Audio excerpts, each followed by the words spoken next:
परीक्षित कहते हैं कि है वंश का अंत करने के लिए स्वयं भगवान ने परशुराम के रूप में अवतार ग्रहण किया। 21 बार क्षत्रियों का विनाश किया पूरे विश्व के। राजा परीक्षित ने पूछा, प्रभु क्या अपराध हो गया क्षत्रियों से कि भगवान परशुराम जी ने 21 बार घूम घूम करके पूरे भूमंडल से क्षत्रियों का विनाश किया। श्री सुखदेव जी महाराज कहा कि परीक्षित, ये उन दिनों की बात है जिस समय है वंश का अधिपति शास्त्राबाहु अर्जुन, वो एक महान बलवान श्रेष्ठ राजा था और खास बात उसने दत्तात्रेय जी को प्रसन्न कर लिया था, अवधूत शिरोमणि दत्तात्रेय जी, और उनसे 1000 भुजाएं, कभी शत्रु से युद्ध में पराजित ना होना, कभी कोई ऐश्वर्य की कमी ना होना, जो इच्छा करे वो प्राप्त हो जाना, ये सब वरदान प्राप्त किए थे भगवान दत्तात्रेय जी से। अब अबाध बल, अतुल संपत्ति, तेजस्विता, वीर कीर्ति, शारीरिक बल, सब कुछ दत्तात्रेय जी से प्राप्त हो गया था।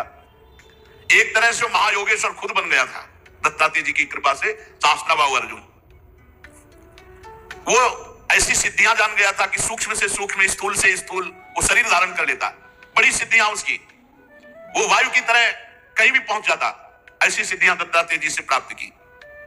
एक बार एक गले में वैजंती माला डालकर बहुत सी सुंदर स्त्रियों के साथ नर्मदा जी में जल विहार कर रहे थे और उधर रावण नर्मदा के किनारे दिग्विजय करते हुए अपने तंबू लगाए हुए था। 500 भुजाएं इधर, 500 भुजाएं इधर, पूरी नर्मदा के जल को रोक दिया शास्त्राबाहु अर्जुन ने। रावण का शिविर डूबने लगा उधर। तो रावण ने पूछा, बिना वर्षा के कैसे बाढ़ आ गई उल्टा? बोले, महाराज एक वीर है जो स्त्रियों के साथ जल में खेल रहा, खेलते खेलते नर्मदा को उल्टा प्रवाहित कर। तो उनका हमसे बड़ा वीर कौन है? रावण बड़े घमंड में गया, अपने को बड़ा वीर मानता था और जाके शास्त्राबाहु अर्जुन से अब वीरता की बातें करने लगा। तो उन स्त्रियों को प्रसन्न करने के लिए खिलवाड़ में तो ऐसे रावण को पकड़ लिया शास्त्राबाहु अर्जुन ने, बंदर के समान एक पिंजड़े में बंद करके, और अपनी राजधानी माहिष्मति ले जा करके जहां घोड़े थे वहां पिंजड़ा रख दिया। पिंजड़े में 10 खोपड़ी वाले रावण को 20 भुजा, 1000 भुजा वाला शास्त्राबाहु अर्जुन, और सब सिद्धियां प्राप्त किए। तब महाराज पुलस्त जी को पता चला कि दिग्विजयी रावण घुड़साल में एक पिंजड़े में बंद है। तब जाके शास्त्राबाहु अर्जुन के सामने गए तो शास्त्राबाहु अर्जुन ने पूजन किया, क्योंकि पुलस्त ऋषि, तो उन्होंने आज्ञा करी कि छोड़ दो, हमारा नाती है। छोड़ दिया रावण को। अब शास्त्राबाहु अर्जुन का अभिमान बढ़ता चला गया, क्योंकि दिग्विजयी रावण जैसे को बंदी बना लिया। अब वो एक दिन शिकार खेलने के लिए अपने परिकर के साथ जंगल में गया तो प्यास लगी। तो पास में जमदग्नि जी का आश्रम था। तो जमदग्नि ऋषि के आश्रम में पहुंचे। मुनि ने देखा कि बहुत बड़ा राजा आया हुआ है, तो इसका स्वागत, राजा भगवान का स्वरूप है। अब जंगल में वो एक कंदमूल फल, तो कामधेनु जमदग्नि जी की गाय का नाम था, जो इच्छा करो प्रकट कर दे। अब मंत्री, सेना और राजा का स्वागत करना है, तो वैसे ही सेवक, वैसे ही सामग्री, सब व्यवस्था। शास्त्राबाहु अर्जुन ने कहा कि बाबा जी के पास ऐसी व्यवस्था कहां से हो सकती है कि इतने सैनिक, इतने सेवक, इतनी धातुओं के पात्र और भोजन सब। बोले, कहीं कोई रसोईया नहीं, सब एक गाय का चमत्कार है। बोले, ऐसी गाय तो हमारे पास होनी चाहिए, संत के पास क्या। अब जमदग्नि मुनि का ऐश्वर्य कामधेनु से था, तो चिढ़ गया शास्त्राबाहु, जबकि प्रसन्न होना चाहिए कि इतना बढ़िया स्वागत किया। और उसने आदेश किया जमदग्नि ऋषि से कि कामधेनु हमारे सैनिकों को दे दो। जमदग्नि जी ने कहा, नहीं, ये तो यज्ञ के हविष्याग्नि के लिए, अतिथि सेवा के लिए है। तो कहा, मैं एक बार केवल कहता हूं, दोबारा छीन लेता हूं। शास्त्राबाहु अर्जुन ने आदेश किया, कामधेनु को बंदी बनाकर ले चलो। अब कामधेनु टकराती हुई बलपूर्वक शास्त्राबाहु अर्जुन महिष्मतिपुरी ले गए। जब शाम के परशुराम जी आए तो आश्रम सब उजड़ा हुआ। मां से पूछा तो उन्होंने बताया कि सारा का सारा दुष्टता का वृत्तांत शास्त्राबाहु अर्जुन है वंशी। भयंकर फरसात हाथ में लिए हुए परशुराम जी जैसे किसी महामत वाले सिंह को कोई दबा नहीं सकता, ऐसे गरजते हुए महिष्मतिपुरी गए। अभी वो मस्ती में था कि प्रवेश ही नहीं कर पाया था कि भगवान परशुराम जी पहुंच गए। परशुराम जी की बड़ी विलक्षण झांकी थी। हाथ में परशुराम, मस्तक पर जटा का मुकुट, त्रिपुंड लगा हुआ। ये भी शास्त्राबाहु अर्जुन झपटा, भगवान परशुराम जी ने जो जटाएं सूर्य की तरह चमक रही थी खोल लिया और हाथ में परसा धारण करके बात की बात में सारी सेना को विध्वंस करके, और उसके 1000 भुजाएं जो भगवान अवधूत शिरोमणि दत्तात्रेय जी के द्वारा दिए थे, साहब काट के गिरा दी। फरसे का ऐसा प्रहार कि कोई सामने नहीं बचा। बाहें, जांघें सब काट काट के।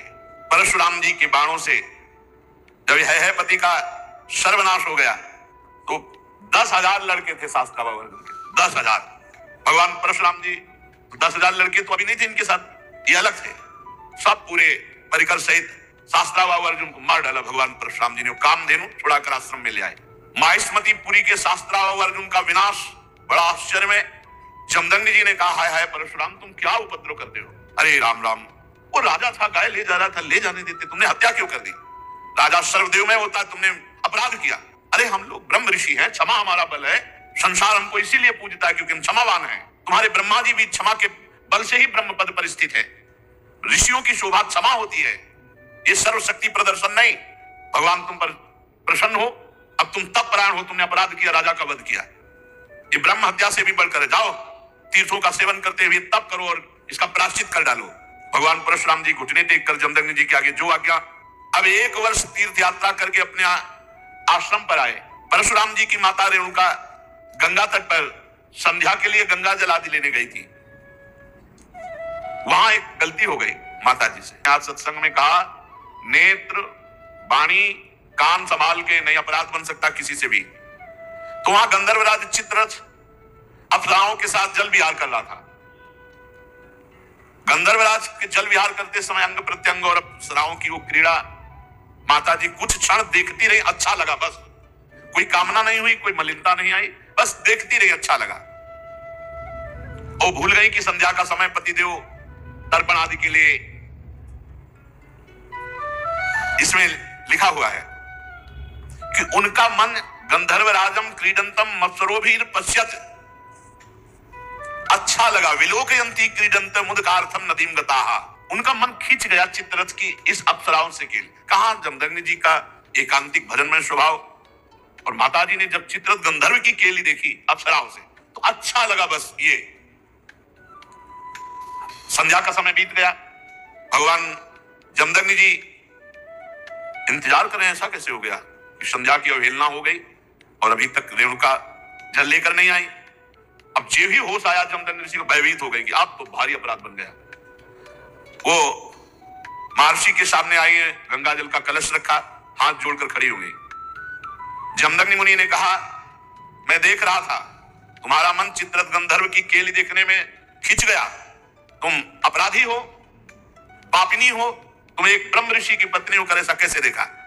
इसका दंड है मृत्यु, ऐसा कठोर शासन।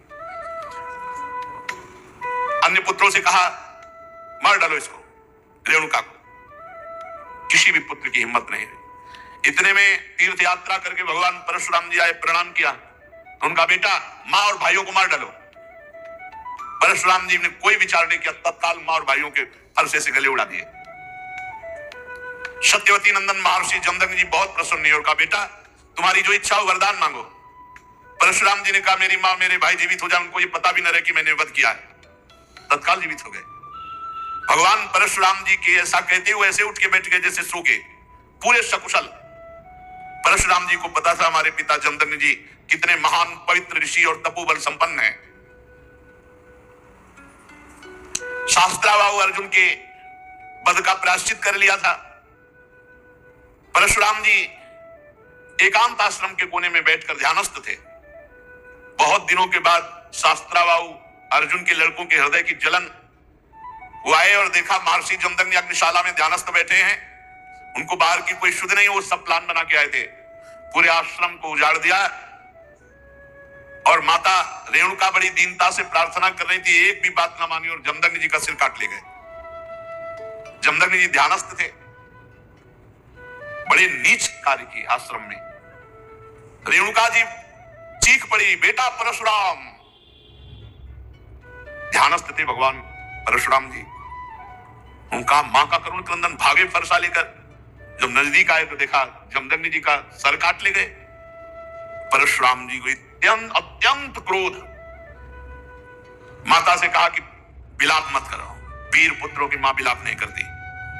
आज मैं प्रण करता हूं कि विश्व में क्षत्रियों का संहार कर डालूंगा, एक भी क्षत्रिय विश्व में नहीं रहेगा। अभी पीछे जो आप चरित्र सुन रहे थे उनमें एक घाघरा के नीचे माई के बालक क्षत्रिय छुपा लिया गया था। जंग ताल जंग, वो क्या उनका नाम विस्मरण हो रहा, जंघा में के पास छुपा लिया था, वही केवल बचा था, उसी से क्षत्रिय वंश चला। पीछे चर्चा में भी आया था। भगवान परशुराम जी ने भगवान शंकर का स्मरण करके संकल्प लिया कि विश्व में क्षत्रिय नहीं रहने देंगे। परशुराम जी माहिष्मतीपुरी में गए और 10,000 पुत्रों के अलग अलग सर काट करके रख दिए और पूरे नगर का विनाश कर दिया। भारी पर्वत ऐसे सिर का मुंड ऐसे इकट्ठा कर दिए काट काट के, और कहते जाते ब्रह्मघाती तुम्हारा विनाश परशुराम करेगा। रक्त की नदी बहा दी, इतने काटे। जो राजा थे, क्षत्रिय थे, ब्राह्मण द्रोही क्षत्रियों का हृदय कांप उठा। भगवान वर्तमान में जो क्षत्रिय असुर स्वभाव वाले हो गए थे, उनके विनाश के लिए ही प्रकट हुए थे। इसलिए अपने पिता जमदग्नि के वध का निमित्त बनाकर 21 बार, एक बार घूम के काट डाला, फिर 2 बार घूम के, 21 बार पूरे विश्व में घूम करके 5 तालाब समंत पंचक में रक्त के बना दिए काट काट के। और फिर अपने पिता का सर जो सुरक्षित रखा हुआ था माता के पास, जोड़ा और पुनः जीवित कर दिया। पहले 21 बार क्षत्रियों का विनाश किया, फिर अपने पिता का सर लाके जोड़ा, और फिर बाद में सबके प्रायश्चित के लिए यज्ञ की और 7 दिशाएं जीत करके ब्रह्म ऋषियों को दान कर दी। इसके बाद यज्ञांत स्नान किया और समस्त पापों से मुक्त होकर मेघरहित सूर्य के समान तेजस्वी परशुराम जी, जमदग्नि जी को स्मृति रूप संकल्प में शरीर की प्राप्ति हुई। भगवान परशुराम जी से सम्मानित होकर सप्त ऋषियों के मंडल में 7वें ऋषि होकर आज भी विराजमान है। परीक्षित कमल लोचन जमदग्नि नंदन भगवान श्री हरि परशुराम बन करके आए और क्षत्रियों का विनाश करके जगत का मंगल किया। आज भी भगवान परशुराम जी विराजमान है महेंद्राचल पर्वत पर बड़े शांत स्वरूप। सिद्ध गंधर्व चारण उनके चरित्रों का गान करते हैं। सर्वशक्तिमान विश्वात्मा भगवान श्री हरि जब राम रूप में अवतार लिए और जब धनुष भंग हुआ, तो अजगौ का खंडन सुनकर परशुराम जी के हृदय में क्षोभ हुआ कि फिर कोई क्षत्रिय ऐसा पैदा हुआ, क्योंकि वो सब विनाश लीला करके शांत, कौन ऐसा पैदा हो गया जो हमारे गुरु काज को खंडन कर दिया। अब ध्यान के द्वारा, फोन से तो मतलब नहीं, ध्यान के द्वारा देखा, बोले विदेह राज जनक की नगरी में चला, पहुंच गए, इनके चलने से ही पृथ्वी कांपती थी। देख ले कि परशुराम जी आ रहे हैं, तो मतलब जितने भाग पाए नहीं, चरणों में लौट जाते थे अपने बाप बाबा का नाम लेते हुए। भाई ऐसा सहज चितवन मनोहरी साने, ऐसे देख लिए तो समझ गए हमारी आयु पूरी हो गई। कोई भी हो, ऐसा रुद्र रूप भगवान परशुराम का, पिता सहित नाम लेकर सब दंडवत प्रणाम। महाराज जनक भी सब सीता जी को लाके, विश्वामित्र जी राम लक्ष्मण को लाके दंडवत कराई। भगवान परशुराम ने कहा, जनक इस सभा में कौन ऐसा है जो हमारे गुरु भगवान शंकर के अजगौ का खंडन करने वाला है। सारी सभा उसको छोड़कर अलग हो जाए या वो सभा को छोड़कर अलग हो जाए, नहीं अभी सारी सभा मारी जाएगी। अब तो कोई उनके ये थोड़ी था कि केवल भाषण दे रहे हैं, उन्होंने 21 बार क्षत्रियों का, पूरी जनकपुरी में हाहाकार मच गया। जानकी जी को एकांत लेकर उनकी माता रोने लगी, सब बन गया था, बिगड़ गया, नहीं तो बढ़िया बन गया, सब अजगौ खंडन हो गया। राम जी के साथ सिया जी का ब्याह, उलरे चलाए दे रहे थे परशुराम जी। लक्ष्मण जी ने कहा, महाराज थोड़ा शांति धारण करो। शांति, ऋषि का स्वरूप शांत, घोर वेश धारण किए हुए हो, कैसे बार बार ये ऋषियों की मर्यादा। अरे ये किसका लड़का है, हमको समझा रहा है परशुराम जी, हमको समझा रहा है, हमारा गीत ना विश्वामित्र जी का बता दो हम कौन है। लक्ष्मण जी ने कहा, गुरु जी के बताने की जरूरत नहीं, आप कई बार बता चुके हो, आपने तो अपने मुख से कई बार बताया कि आपने बरसा से क्षत्रियों को काटा, ये खूब बता चुके हो। महाराज यहाँ कुमड़ बतिया को नाही जे तर्जनी देख मर जाए, ये बार बार उलरो मत, गुस्सा मत दिखाओ।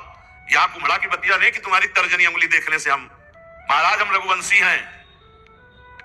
जहां परशुराम जी का क्रोध बढ़ता हुआ राम जी आगे आ जाते, हाथ जोड़कर विनय करने लगते। तब उन्होंने कहा, पहला भरोसा तुम्हारे चलेगा। राम जी से कहा कि पहला, क्योंकि जब हमको क्रोध आता है, ये छोटा राजकुमार क्रोध दिलाता है, इसको तो समझाते नहीं और हमसे विनय करते हो, और हमें लगता है कि तुम्ही ने अजगौ खंडन किया है। राम जी ने कहा, हाँ, आपका कोई दास, निज दास, वही ऐसा करने के साहस कर सकता है। अरे दास तो सेवा करता है, स्वामी के प्रति अपराध नहीं करता है। और बहुत क्रोधित होकर के तब उन्होंने कहा परशुराम जी से, सावधान, अभय होए जो तुम्हें डराए। पहली बात तो जो आपसे डर जाता है वो अभय हो जाता है, क्योंकि आपका स्वरूप ऐसा है। और दूसरी बात, हम आपको बता रहे हैं हम रघुवंशी हैं, काल भी सामने ललकार दे तो कदम पीछे नहीं हटाते। भगवान श्री राम के गंभीर वचन जे ही कान में पड़े, आंख में आंख मिलाई तो थर्रा गए परशुराम जी, और कहा, एक हमारा संशय निवृत्त करो, इस धनुष पे प्रत्यंचा चढ़ा दो, बस मेरे हृदय में कुछ संशय हो गया। ऐसे ही जे भी लेने को हुए से धनुष आ गया, खिलवाड़ में चाप चढ़ा दी। तो उनका भगवान श्री हरि के सारंग धनुष पर चाप केवल श्री हरि चढ़ा सकते हैं। आप श्री हरि हैं, आप हमारे भगवान हैं, और भगवान के चरणों में झुके और उस दिन जो चाप चढ़ा तो भगवान श्री राम ने कहा आपकी आयु को नष्ट कर दे या आपके तप को नष्ट कर दे, क्योंकि बाण व्यर्थ नहीं जाएगा। तो उनका प्रभु हम तो आपके आश्रित हैं, तप को नष्ट कर दीजिए जिसे हम पुनः कर सकते हैं, लेकिन आयु अंतर ध्यान शक्ति आदि को नाश मत कीजिए। भगवान ने परशुराम जी के तप को लक्ष्य बनाकर बेधा और उस दिन से आज भी शांत स्वभाव से बिना किसी को मारे काटे भगवान महेंद्राचल पर्वत पर विराजमान है। अगर आपको यह वीडियो पसंद आई हो तो इस वीडियो को लाइक करें और मेरे चैनल को सब्सक्राइब करें। आगे आने वाले समय में ऐसी ही और भी वीडियोस में अपलोड करूंगा। अपना कीमती समय देने के लिए धन्यवाद।